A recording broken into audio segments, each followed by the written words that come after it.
Réaction, la communauté internationale lance un appel au calme.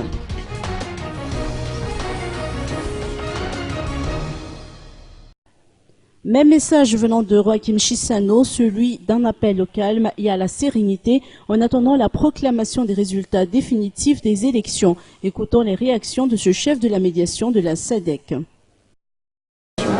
À venir à des bons jugements pour que nous puissions voir le nouveau président prendre sa place. Et nous tous, nous devons accepter le verdict de la Cour spéciale.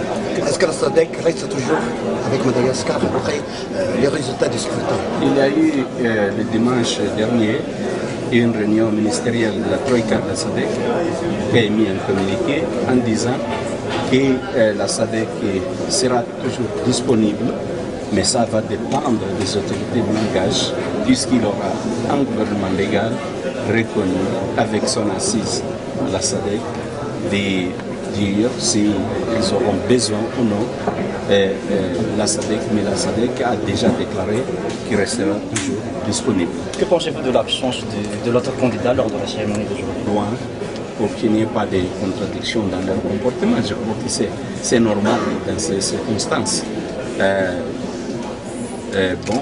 J'espère qu'à la fin, ils seront toujours ensemble.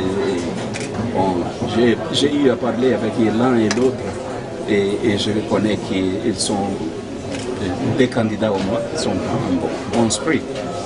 Bon esprit, et donc je crois que l'avenir va être bon.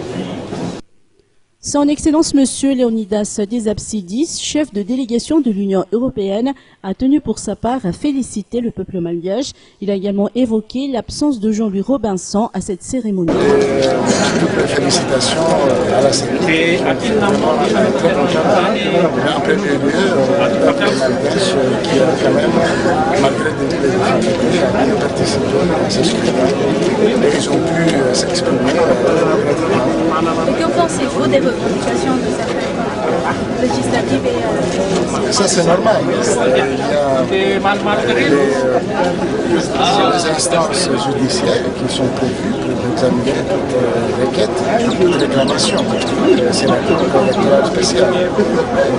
Nous allons avoir le 17 janvier le résultat définitif.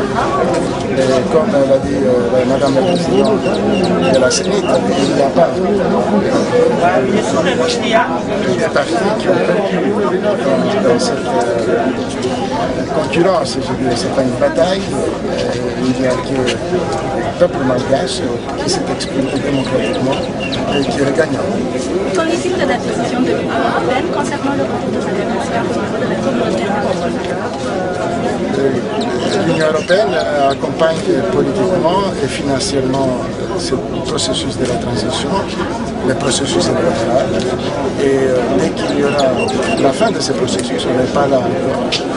Et dès qu'il y aura un gouvernement aussi démocratiquement élu sur place, si tout va bien, l'Union européenne va relancer ce programme, ce lien, pas seulement avec le peuple malgache, ce que nous faisons toujours, mais aussi avec les autorités centrales. Mais il faut attendre la fin de ce processus.